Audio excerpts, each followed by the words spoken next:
My name is Kisha Gully. I am the owner creator of the Kisha Project, which basically started off as a mom blog because after I had my first son, I was dealing with postpartum depression.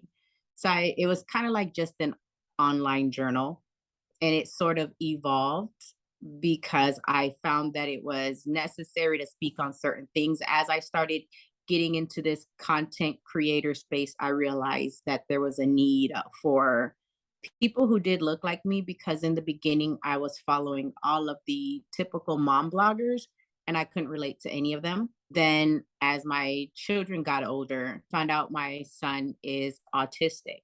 So that presented something else because I was kind of working through that and there was information I was looking for and I couldn't find because let's just be real, being a Black disabled person is completely different than being a white disabled person.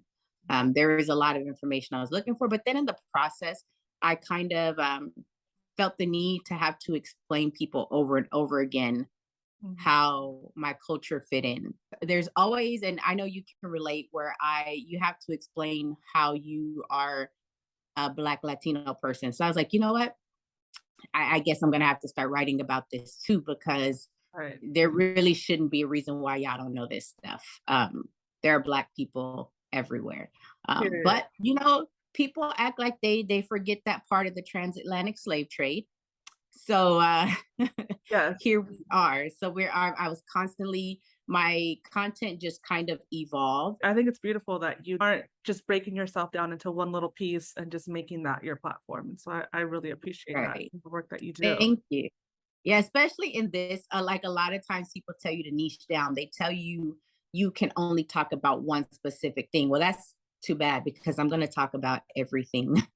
I do. And I try to tell people, I know you see me on my platforms and I do. I love clothes. I love fashion, but I am going to talk about the very real issues going on in our lives as Black women, things Yeah. that I have to deal with every single day as the Black mother of an autistic child. I saw on your blog something really interesting that it was like a autism certified city.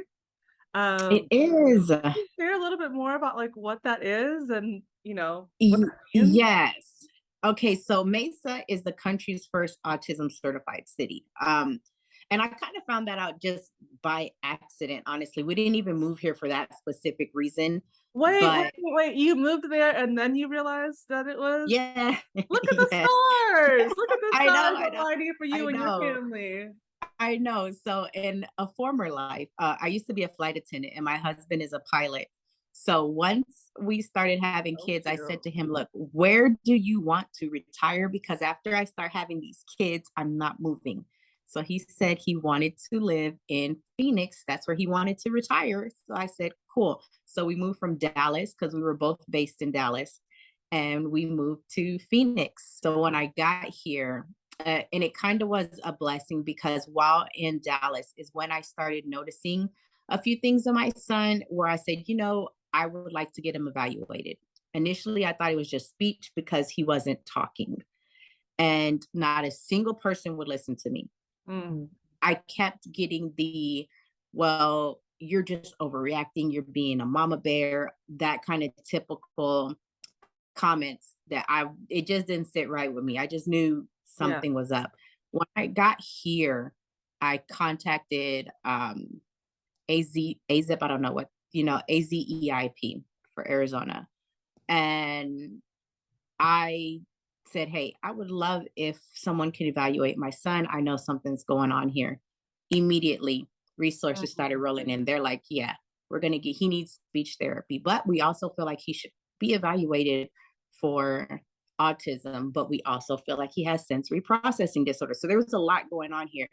For me, I was just relieved that people were finally listening to me Yeah. because I've seen situations where other people can say something, just one thing, and resources are just being thrown at them. Here I am knocking on everybody's door, like, please listen to me. I'm telling you, something is up. I Yeah. mean, well, what would it hurt you just to evaluate my kid? Right. So um, the ball started rolling, and somebody from the Visit Mesa is what organization is called, they contacted me and say, we like your content. We see that you're starting to talk about, autism, especially as it relates to Black people. We're an autism certified city. We want you to kind of come here and check out what we got going on. So, what that is supposed to mean is that these businesses in this city have gone through training that is supposed to prepare them to deal with not just autistic people, but just people with disabilities. And I more so wanted to know what that meant to my family. Yeah. So I'm like, all right, cool. Because you know how it is. Sometimes you go to a business and they'll be on their best behavior. Yeah. I just want to kind of pop in there and see what it's like Right. when nobody thinks you're watching. So I did. I've gone to quite a few of the businesses down there to make sure that they are doing exactly what they say they should be doing for the disabled community. And we don't lose anything when we're more inclusive, right? Like Right. when we are more inclusive of people with disabilities, that just improves the quality of life for everybody, right? And not that that Yeah. should be the main reason that we should, be more inclusive of people from disabilities. We should do it because we should just fucking do it. Right. But when we do this, it does improve the quality of life for everybody. Right. It takes nothing away from you, honestly. And that's what I try to tell people. Like, how are you going to be hurt just by going out of the way to just, or not even out of the way per se, just by doing a little something extra? You know what I'm saying? Like, Yeah, or different. If you just do it yeah. different, I don't. It's Right. not always extra. Right. Sometimes it's just doing something a little Yeah. bit different.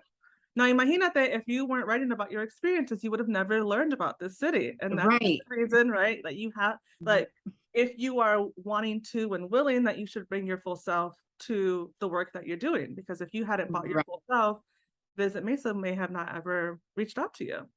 Right. And I wanted them to know again, everybody's disability does not look the same. So somebody else's experience might not be the same as mine, but I'm just trying to let you guys know that you might be presented with these things. Yes.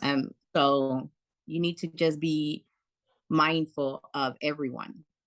Definitely. So I want to go back really quickly because it's so cute. Your husband's a pilot and you're a flight attendant. That's funny, right? It was What's the so story cliche. there? So cliche, so cliche. Yeah.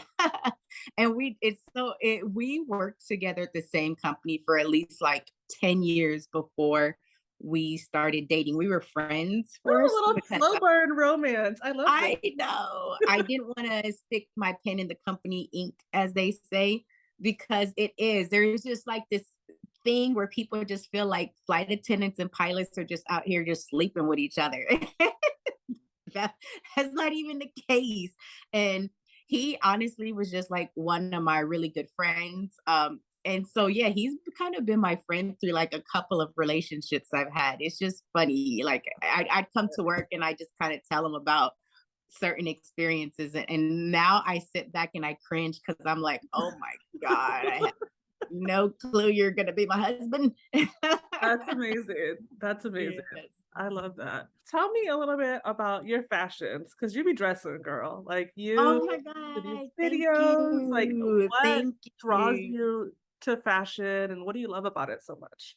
It's crazy because I've always loved fashion. However, like in the beginning, because I was just focusing on doing the mom thing, I didn't really focus so much on it. But I remember a bunch of women posting about how you kind of like being real and authentic, and they would just kind of show up looking like, I don't want to say bad, but just like they would be like no makeup, they would just kind of just look ragged, like they look like what they've been through, as the saying goes. And Ooh.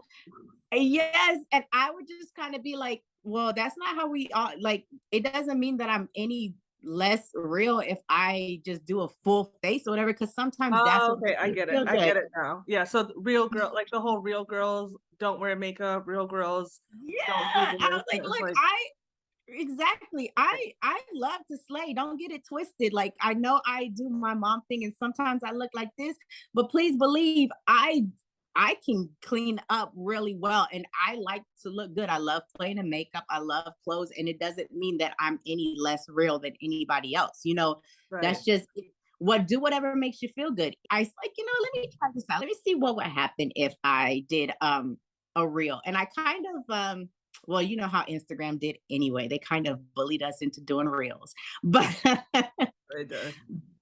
but I was kind of scared at first only because I don't the way my anxiety is set up, I don't particularly like being on video sometimes and being that vulnerable.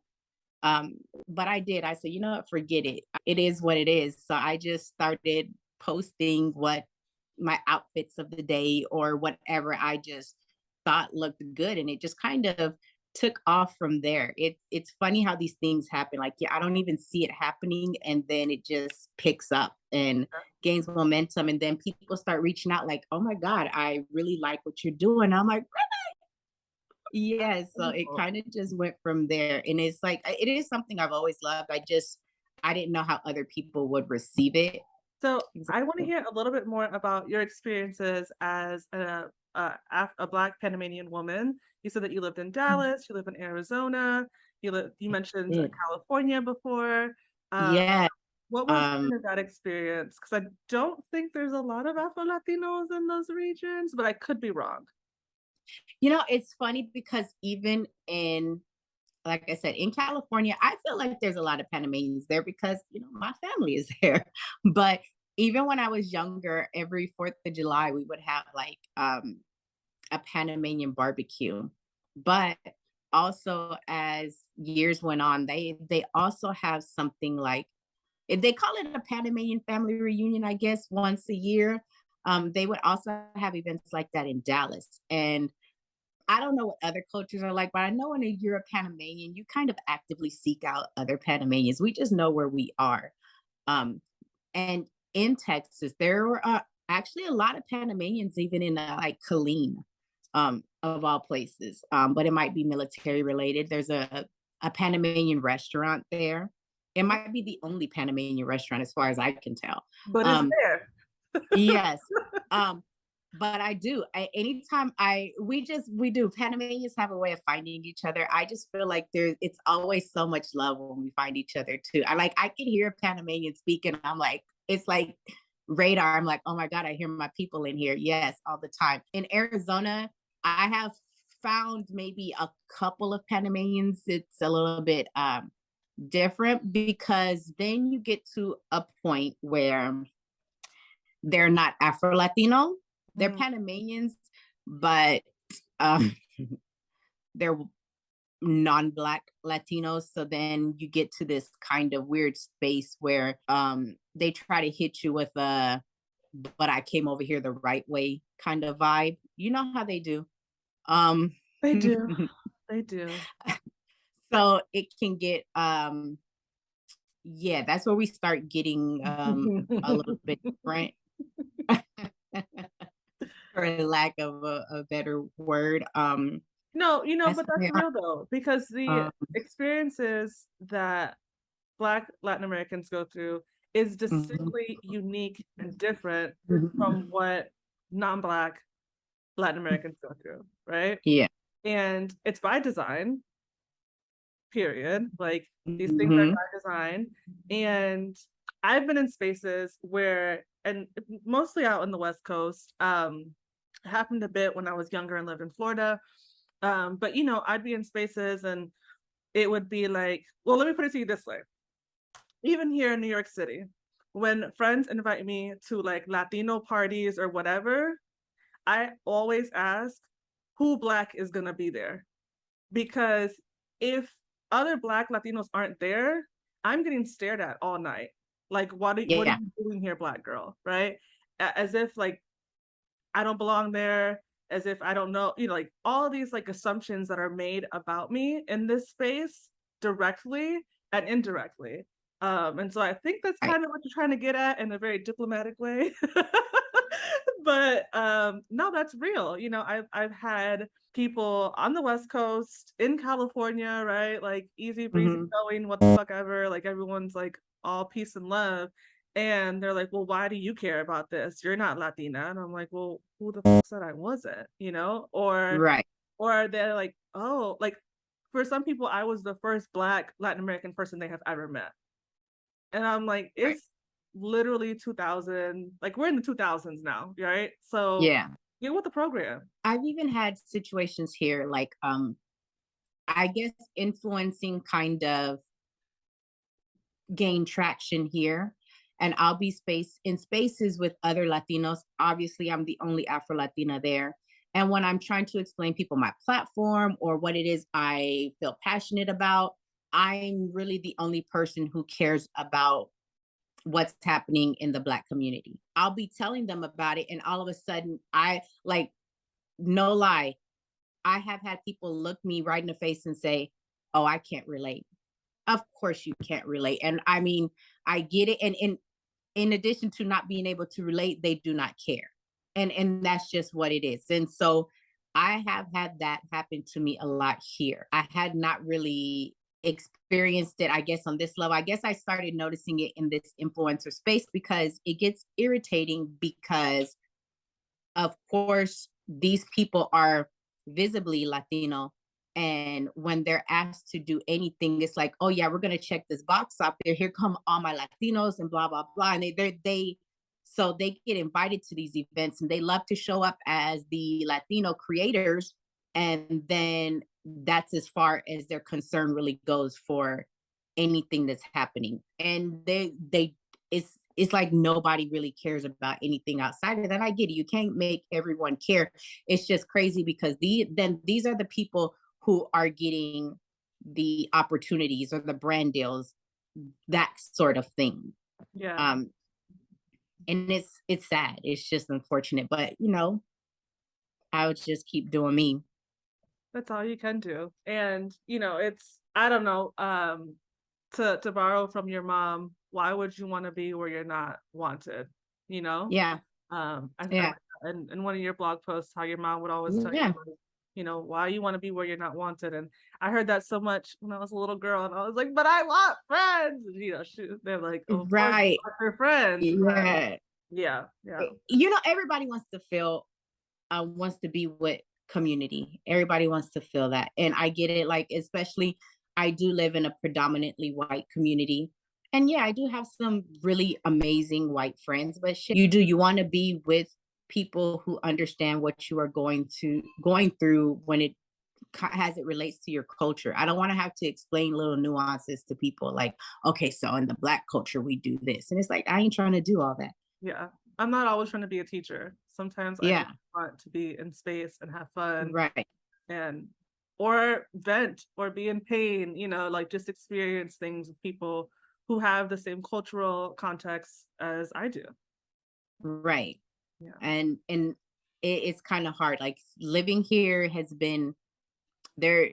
I feel like even my content has shifted because I have experienced maybe a lot of racially motivated trauma here that Mm, it is kind of had an effect even on my mental health. And I felt the need to talk about it because people will tell you all day long, oh, mental health, this, take care of yourself, self-care, this, without acknowledging the role that racism plays in that. yeah, absolutely. Absolutely. Or like you can't self-care yourself out of racism. Yeah. Like we literally cannot. If we could, I promise y'all we would have by now done that. And it's not that easy. A lot of times people will see certain things and say, oh, well, I thought you were just over there doing fashion. No, I'm trying to tell y'all a lot of stuff over here. I'm trying to talk about it all. Y'all just don't want to hear us. Also because back to the top of this conversation, you never know who's watching, who's listening, Right. and what opportunities and or lessons you can learn by, being open and curious, like yourself, like inwardly and outwardly with your content and things like that. Right. Which is how, interesting enough, how we were talking before, how I found you. I probably just fell down a Panamanian hashtag. I don't even remember, but I started seeing your videos and it was kind of like I love random pieces of information. I'm that kind of person. And I know you were doing a lot of different videos about different like Afro Latinos in history. And I really enjoyed it because even myself. There was a lot of information I didn't know. A lot of Afro Panamanians I didn't know who had contributed so much to society, and I was finding out all this information. Yeah, that's also why I started doing the videos, is because, we know history lessons in this country are Mhm. incomplete at best. And they're not inclusive of anything outside of Mhm. what Texas approves in our textbooks, which is true. Right. And so um, I started doing the videos because I wanted to find out more and, Mhm. find more amazing Afro Latinos and like speak about them, right? Like Right. people like to be like, oh, Celia Cruz, ha, ha, ha, ha. Como si ella fue la única negra ever to exist in all of Latin America. Like Right. Latin America and the Caribbean and North America, like all these Americas, and y'all think there was just Right. one black woman from Cuba, like a baby Cuba black, like it's not black over there. So that's also why I did the videos, and because I not to have their histories continue to be invisibilized. And not that I'm like some huge archivist person, but it does feel really great to um, find individuals and research their stories and learn about them and just kind of momentarily bring them back to life for myself in those research process, Mhm. and then when I make the videos and share with other people, because it's Right. super important history. And I mean, I was just doing a video last night on someone, and funny mentioned Celia Cruz, but this woman, Doña La Negra, she was an Afro Mexicana who used to sing boleros, Mhm. and her and Celia Cruz have a whole ass duo together, Right. duet together, right? And like, we're not gonna we know that that's not just, you're not gonna find that information unless you're in stumble upon it, which is actually how I Right. found it, right? Like I wasn't even looking for Celia Cruz duets with other Afro Latinas. Like, how do you even Google that? But I Right. happened upon that, and it was really great to figure that out, and just to see as I continue to do more research on folks, I've been able to find that like so and so mentored this person and this person mentored that person, or so and so stole this whole ass song from a black Right. Cuban man and then didn't give him no credit, and now he's really known for this song, and he's not a black Latino. Curious. But yeah, that's it's been really great to me to do the videos and Right. to because of these videos, again, connect with people like you. I feel like a theme in this conversation has been how important it is to, if you're willing and able to be open about your life experience and things, because you don't know, what type of opportunities that could bring to you. So I guess if you could leave people with a word of wisdom or advice on anything that has to do with community or anything else, what would you share with folks? Um, I guess for me, especially in this social media age, you don't want to divulge too much of yourself because you still want to have some stuff saved for yourself. You don't want to give too much of yourself online. But once you find the community of people that you trust and you feel a kinship with, it really is good. Like I do legit feel like there are people I have said, "Oh, you mean my friend Gloria?" Even though I've never met you in person, I still feel that connection, and I have built that with quite a few people that we have online, that we started following each other online. So once you kind of get to a point where you are able to just be your authentic self, and yeah, it was a process before, but now I'm at a point where it's just what you see is what you get. I realize I'm not for everyone. Like you said, everybody isn't for me, and I'm good. I'm actually good with that. But what you see online is really who I am. I don't put too much of myself. I don't put the real personal private things on there that I do want to save for myself. I'll say that. Um, but yeah, once you have that community of people, it is really dope the kinds of connections you can build or what other opportunities it might lead to.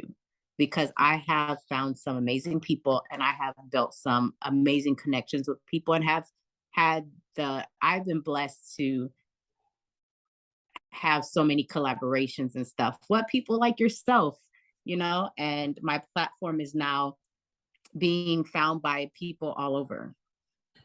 Beautiful. Yeah, my daughter makes fun of me.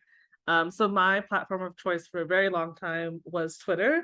And so my daughter would make fun of me because she would say, if there was no Twitter, I'd have no friends. And she's not wrong. She's rude, but she's not wrong. So Right. I so do. I do. I find enjoyment. Sometimes I get to catch up on what people have going on. There have been times where I haven't seen somebody post in a minute, and I'm like, let me just drop them a little message just to make sure. Because I know when people have to take those breaks too, because your mental health depends on it. So I do have to pop in there, like, hey, Glow, I ain't seen you in a minute, girl. You good? so where can people find you and, be tapped into your community online?